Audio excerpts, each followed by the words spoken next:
عامل ايه يا جوهر؟ عامل ايه؟ اخبارك ايه؟ الدنيا حلوه؟ جميله والله. مبسوط؟ مفيش احلى من كده. ايش الاسئله اللي انا ممكن اسالها لك والموضوع اللي انت ممكن نتكلم فيها تقريبا محتاجه ايام مش اوكي. ساعات. فهحاول ابقى بيكي از ماتش از بوسيبل ماشي. وهحاول اخش في الحاجات اللي بجد هتبقى مفيده، شور. ان انا وانت يعني لينا مجالات وصوالات definitely. بره السيت اب. ماشي. خلينا نبدا بسؤال طول عمري نفسي اساله لك. كايزو، لما تيجي تفكر، كايزو مش اول براند يخش انترتين حته الشاورما المصري، حقيقه. ومع ذلك محدش ولا نجح النجاح اللي انت عملته او اللي كايزو عمله، حقيقه الحمد ولا لله. حد عمل الاستمراريه اللي كايزو استمرها. ما شاء الله، الله حقيقة. اكبر. النهارده براند مكسر الدنيا، فروع في كل حته، يس. ماركت ليدر باي فار عن اقرب يس. منافسينك، الحمد لله. مع ان انت دخلت في حته فيها برضه اساطير. طبعا.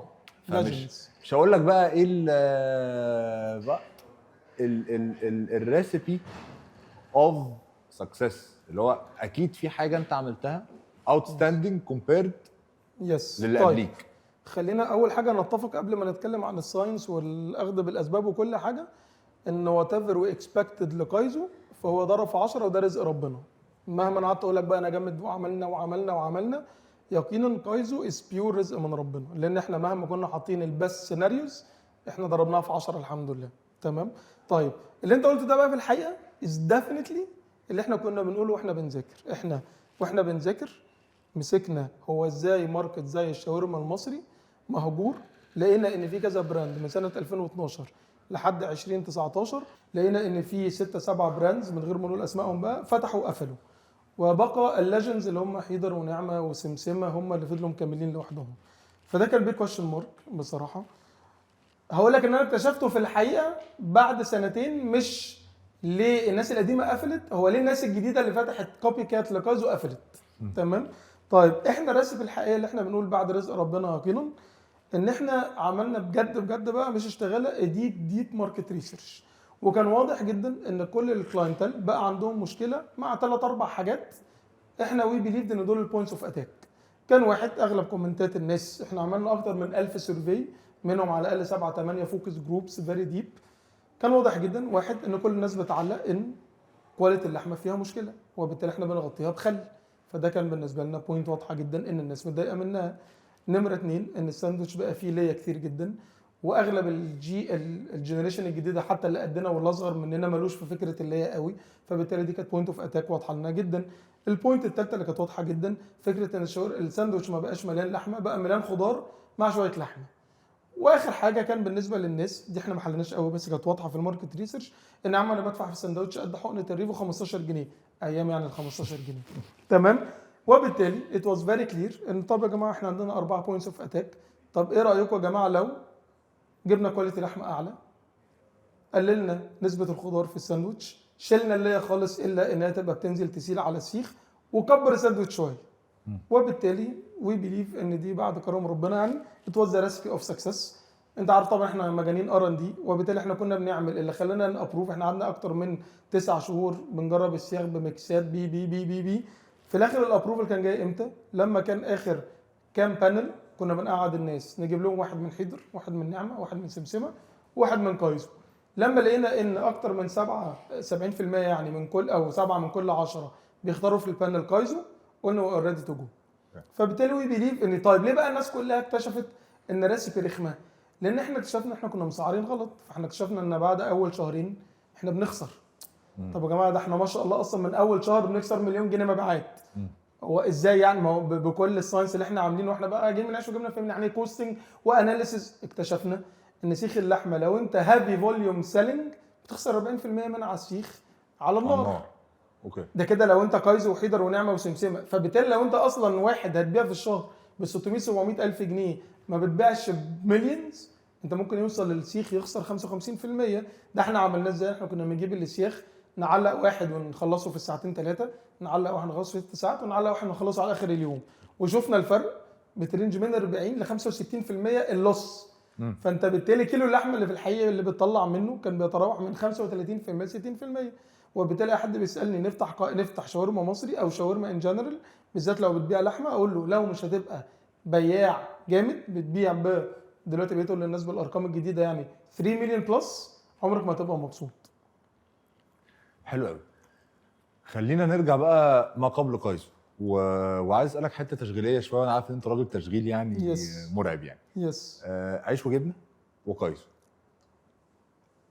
تو موديلز بعاد تماما عن بعض. تماما طبعا. واحد عنده منيو كتيب نقعد نلف طبعا. فيه ونتصور طبعا. وجميل. و300 خامه في المخازن بتهيألي كان اكتر. ممكن طبعا. الناحيه الثانيه هاي 3 ايتمز، يس فراخ، لحمه، حواوشي، يس ليست اوف انجريدينتس محكومه جدا، هاي. محدوده جدا. هاي. ايه الفرق؟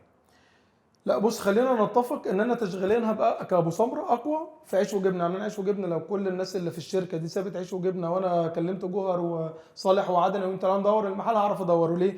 لان انا في عيش وجبنه حرفيا ابتديت من ستيور. انا كنت بنزل اقف ففاهم خطوه خطوه بتاع. كايزو بيني وبينك بالهافي فوليوم ترانزاكشنز دي لو نزلت وقفت وبتاع الاوبريشنز اللي بجد موجودين هتفضح. اوكي. ديفنتلي. طيب منين احنا كنا رحنا للحته دي؟ انت عارف دايما ان قبل كايزو كان اي حد يقول لك فكره الفيري ليميتد منيو ايتم دي ديفنتلي از لوس قبل ما دلوقتي يطلع ترند. احنا كنا عندنا حلم انت تبقى عارفه بما انك راجل قديم. لما جينا نبتدي كايزو احنا كان عندنا كايزو بيبيع شاورما وحواوشي، عندنا ستريبرز بيبيع تشيكن ستريبس ووينجز، عندنا رؤى بيبيع كبده وسجق وبتاع، عندنا كباكا بيبيع كفته ومش عارف ايه. وقلنا ان احنا مش هنقعد نجمع. وبولد بيبيع سماش برجر واحد بس، حتى ما فيش اوبشن زي مين 4 5 اوبشن يا باشا، هو سماش برجر. هو ده اللي عندي. هو ده اللي عندي يا باشا، عايز تاخد اي حاجه هو ده اللي عندي. وده كان الفيجن ان احنا عايزين نلعب اللعبه دي. ان فكره انا عايز ابقى في الاخر عندنا فيجن واضحه وصريحه. اي كوزين عايز اخشه كان عندنا بيز بره ماركت ريسيرش ان المايند سيت بتاع الزبون لا يحتمل اكتر من 2 to 4 بلايرز بير كوزين. فبالتالي كان عندنا فيجن واضحه. انا مش هخش الشاورما لو مش رقم 1 أو 2 هقفله. هخش السماش برجر او البرجر لو مش رقم 1 أو 2 هقفله. تشيكن ستريبس. وبقيت عايز اديفاين الكوزين زي ما انت لو بتسافر بره اي حد يسافر في المكسيكان وفي الايطاليان وفي كوزينز بجد. هنا كانت الدنيا دايما زي ما انت قلت الكشكول بتاعنا. فبالتالي ات واز فيري كلير احنا عايزين نعمل فيري ليميتد منيو ايتمز بفيري فيري هاي فوليوم سيلز. وبالتالي بقيت اقسم بدل ما اعمل كونسبت امريكان داينر فيه برجر وفي هوت دوج وفي مش عارف، انا اعمل كونسبت للبرجر، اعمل كونسبت للفراخ، اعمل كونسبت للمش عارف كذا، اعمل كونسبت للكبده والسجق، مش هعمل. وده دايما التشالنج اللي طبعا نتحدى فيه. هو ليه كايزو بما ان احنا عاملين كفته من سنتين ما دخلناش في كايزو؟ ده في السبب الوحيد عشان الاوبريشنز ما تعطلش. لان خلي بالك كايزو اللي الناس ما تعرفوش، اللي كان ربي يروح كايزو من سنتين يقول لك ده الطابور وصل لحد النادي. هو الترانزاكشنز حاليا اعلى من ايام الطابور الطويل. اللي حصل بس ايه؟ ان احنا لما خدنا المحلين اللي جنبنا كنا زمان عندنا مكانتين شاورما، دلوقتي بقوا 6 مكانات.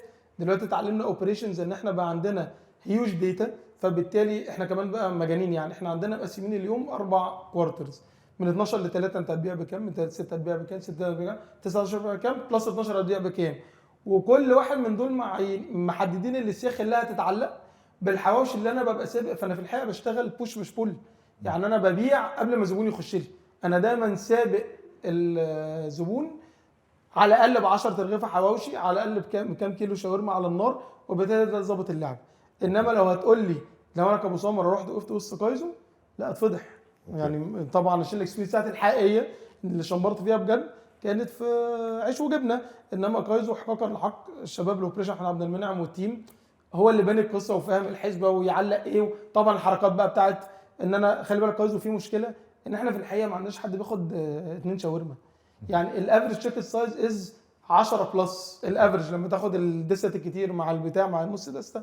فبالتالي لا هو لقيت احمد لما يقف على المسطره مثلا او بيقف على الاوبريشنز لا هو في اصلا ترتيب مختلف خالص. انا طبعا راجل باشا النظام نظام همشي اوردر بقى. طبعا في مره فضحتهم فاهم. الطبيعي لا انا هاخد شويه حاجات صغيره مع حاجات كبيره مع اوردر كبير قوي بجهزه على جنب مع الحاجات. فاكر مره لما اتكلمت لما جالك اوردر فيه 50 برجر هيوقف لك المحل. فتلاقيت ان احمد بقى عشان هو اصلا اكس كنتاكي كان في دبي مع 14 فرع. لقيت ان هي اللعبه بيعملها ازاي. لا انا لو عندي اوردر كبير قوي هقعد اجهز فيه على مدار الساعه الا ربع. هو الزبون قبل ما يطلب حاجه ده هياخد ساعه الا ربع. تيكت اور ليفت مش هضحي بالاوبريشنز عشان الاوردر ده. والصغير بطلعه عشان الناس ما تبقاش حاسه بتاع. واللي في النص بياخد دوره الطبيعي. في ناس كتير بتنخدع بالنجاح، بتنخدع بالنتيجه النهائيه. فهم بالنسبه لهم محل مكسر الدنيا وما شاء الله وكايزو وابو Yes. صبره وبتاع. انت بقالك قعدت تشتغل هنقول 12 سنه قبل كايزو definitely. صح؟ متخيل في كام قعده قعدتها انت واصحابك وكام مشروع طبعا. باظ؟ طبعا وتراستي يا لهوي. ما تحكي للناس كده يعني عن اللي ما قبل كايزو واشو، ما قبل النجاح يعني. اوكي. طيب انا طبعا ابتديت حياتي كونسلتنج في الاول، امبلوي عادي خالص. ابتديت بقى ان انا اعمل برايفت بزنس من 2012 بعد الثوره. عملت حاجات حلوه ونجحت وبعت.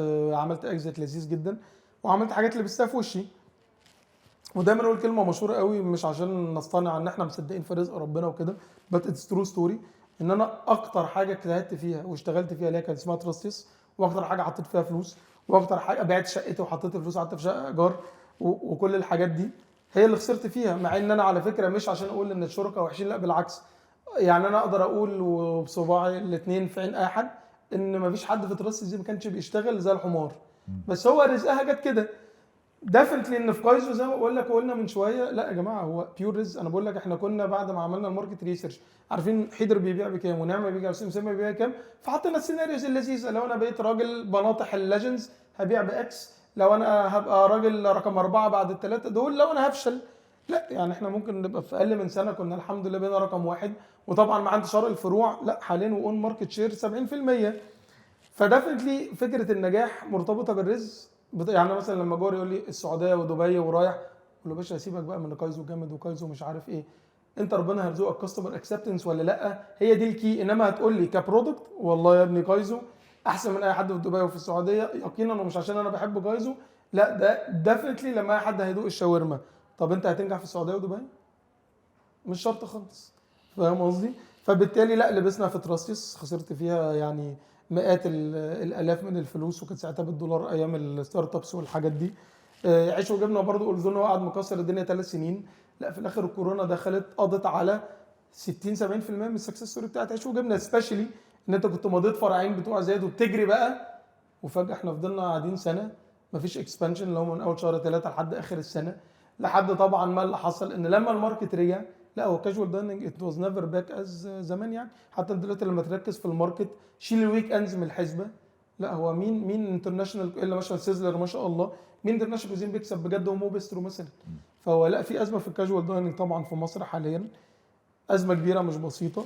واي بليف ان فكره برضو الناس شايفه ان كايزو ولزوزو جميل، لا هو في ساكرفاي مرعب يا جماعه. ساكرفاي ده منه صحتي، ان انا راجل طول عمري كنت راضي ما بقتش بعمل رياضه، ان انا راجل تخنت 20 25 كيلو بسبب ان حياتي بقت شغل ودوقان وتستنج ومش عارف ايه، قدام ان انت ما بتشوفش عقلك ومراتك. فبرضه فكره الناس اللي زيك انت وعدني اللي عايزين كواليتي لايف دي، انا صراحه بحقد عليهم يعني، مش عارف ازاي بيظبطوها ازاي. دافن يا جماعه مش هتاخد كل حاجه، انت هتاخد ربنا يكرمك بنجاح، والنجاح ده في الحقيقه لو انت راجل عندك دم ايكو ريسبونسبيلتي. ليه؟ لان انت شايل فلوس اهلك لو حاطين معاك فلوس، شايل فلوس صحابك لو انت معاك فلوس، مش ايه ده احنا بنكسب فانا عايز اروح اتفسح طول السنه في اوروبا وامريكا. فدايما انا عندي الفكره ان هو كوميتمنت. ففي الحقيقه انت مش بتستمتع بفلوسك، يمكن لما نوصل ل 2027 ونبيع زي ما احنا كلنا بنحلم نبتدي نستمتع. بس ديفنتلي انا بقالي 4 سنين حرفيا، خلي بالك صحيح وجبنا في الاخر كان مطعم. انما انت في كايزو بالغوغائيه اللي احنا فيها دي، هو ده في اللي انا عارف اشوف عيالي وعيالي بيكبروا ففي ساكريفاي. انت محتاج بس تبقى عارف. طبعا في ناس هتقول ان في لايف كواليتي مش عارف الكلام اللذيذ ده، انا مش قادر اعمله وما شفتوش، وما شفتش حد بجد بقى مكسر الدنيا عارف يعمل البالانس ده بصراحه. هنقول السبع 10 سنين اللي فاتوا التكنولوجيا شكلها اتغير خالص، والحاجه اللي دلوقتي يعني كانت من زمان صعبه او مستحيله دلوقتي بقت اكسسبل جدا. طبعا. ايه رايك في الموضوع ده؟ وهل انت شايف ان التكنولوجيا تول بتساعد ولا بيردن على التشغيل وعلى الاوبريشنز؟ على حسب استخدامك للتكنولوجيا. يعني خلينا نتفق ان في بعض الحاجات definitely is a plus. يعني مثال حاجه زي طلبات وليكن، بعيدا عن خناقاتنا معاهم في النسب والبرسنتج والحاجات دي، بس هو في الحقيقه هو شال لك هاسل الدليفري ده وفتح لك شانل مرعبه ان انت ممكن تبقى راجل اصلا مش اجمد حاجه في الدنيا، وعلى الاقل بتبيع لك في اليوم ب 10000 جنيه على طلبات بعيدا عن اي هاسل، فبيساعدك. حاجه مثلا زي اللي سبلاي ده عاملاه، انا شايف ان كان في ازمه وما زالت لحد دلوقتي بالنسبه لنا، ودايما انا بتخانق معاك لكده ان محتاج اويرنس اكبر لسبلايد زي ما طلبات بقى كل الناس. ما هو في الاخر طلبات بيساعدك تبيع. دايما كلمه ابويا وابوك واي حد تاجر قديم بيقول لك يا باشا الشطاره في انك تشتري صح مش انك تبيع صح. طبعا في مصر يعني مش عارفين نطبق الفكره دي قوي حاليا، بس قصدي والدنيا بتستقر والحمد لله هنرجع لفكره يا باشا اشتري صح. انا مثلا واحد زمان ولحد دلوقتي بيطلع عينيا للاسف ان انا عايز الم سبلايز، يمكن في كذا الدنيا اسهل، بس مثلا عيش وجبنه من الاسباب اللي انا قفلت ان لو كان في حاجه زي سبلاي دي بتلم لي 300 400 خامه بضغطه زرار فعلا واسعارها ريزونبل وبتجيلي، ده كان هيساعدني. لان انا جيت اخر 3 4 شهور في عيش وجبنه لما حصل مشكله الاستيراد وكده بقى بتوع البرشيسنج مش عارفين يشتروا، وبالتالي الموضوع بقى قافل على علاقات. انا اللي بكلم سعودي معلش، وبكلم فار معلش، وبكلم فلان معلش، وفي الاخر بتحس ان انا بردن على الناس. ابو سمره اكيد انا الستوك بتاعي اولى من اجيب لك خامات. فانا مقتنع ان في بعض التكنولوجي ديفنتلي از ان، في حاجات انا ضدها بقى زي الكيو ار كود والحاجات، بس انا شايف ان هي حاجه تحل بين زي طلبات زي فودكس زي سبلايد زي الحاجات اللي فعلا بتديك ادون ديفنتلي هتحل معاك كتير جدا. كنا يبقى عندك اتش ار سيستم محترم زي موارد والحاجات اللي طالعه جديده دي انا مبسوط بيهم جدا، اللي هو مش لازم البصمه وتقعد ترتب ده مع ده، لا باشا انت هتخش تصاين ان بالتليفون الدنيا لذيذه، طح بيرول خلصته على بنك تحول، لا ما كل ده يا جماعه بياخد مننا على الاقل 5 ل6 ايام شغل. فكره ان حاجه زي سبلاي دي ان انا خلاص مش عارف طبعا سبلاي ده وصل لحد فين، بس ان انا اظبط اصلا البيرشيسنج ليست بتاعتي وانا راجل بفهم، فانا عامل افريج شهريا انا بطلب قد ايه من كل حاجه، فاوصل لمرحله ان انا مع سبلاي دي صباح الفل يا باشا دي البيرشيس ليست بتاعتي الشهريه، طول ما انا مش هغيرها ابعتها لي اوتوميتد يا باشا. انت وفرت في الحقيقه هسل. هيجي بقى في البرشيسنج يبقى فين؟ لما تجيب معده جديده فدي حاجه مش ريبيتيتيف، لما تجيب مش عارف ايه بتفتح براند جديد فبتحضر انما في الطبيعي يا باشا انا اخش من سبلايد بحضر زيت ارما مش عارف ايه فيتراك جهينه لامار بلا بلا بلا بلا بلا طق خلصت. وخلي بالك انا مقتنع كمان ان حاجه زي سبلايد وطلبات وكده ديفنتلي افيد للحاجات الصغيره. ليه؟ لان خلي بالك الهاسل اللي انا جربته وانا بفتح وان انا بقى احاول اروح معرض زي كافكس ومعرض زي واقعد ادور على سبلاير، لا عن ان انا اخش اقابل حد من سبلايد ولا وات ايفر اقول له باشا ذيس از ماي سبلاي شين كلها اهي، جمع لي ال 30 براند، قول لي يا عم 1 2 و3 فين. وديفنتلي اللي انا دايما بقى زي ما كنت برخم على هدير في طلبات دلوقتي ان انا ممكن اقول له سبلايد ان ممكن تعمل ديل دايما مع الناس اللي انا في سبورت اول 3 شهور، ان يا عم احنا هنقلل المارجن اول 3 شهور بس بشرط احنا نعمل 1 يير كونتراكت مثلا اكسكلوسيف ليك. فانت بس انت على الراجل حياته في اول 3 شهور، ومقابل كده ان انا يا باشا انت لو طرت ونجحت انا يمكن كده خلي بالك انا مفيش سبلاير قديم بمشيه.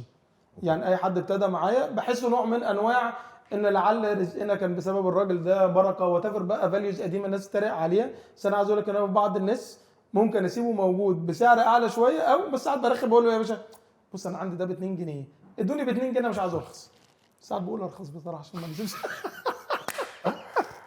نورتنا يا مصطفى. حبيبي والله يا ابني. قعدتك دايما ظريفه حبيبي بغض والله. النظر ان انت ساعات بتشتري اغلى، دي عمرها ما حصلت في حياتي وعمري ما اشوفها، بس والله عملتها مع الراجل بتاع الخضار بس بطلتها.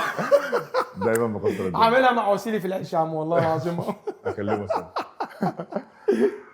ثانك يو مصطفى، ودايما مكسر الدنيا. حبيبي اكسايتد للجديد. يا رب يا رب. لا في كام حاجه ان شاء الله هتنزل قريبه فعلا هتعمل شقلباظ ان شاء الله. نورتنا حبيبي.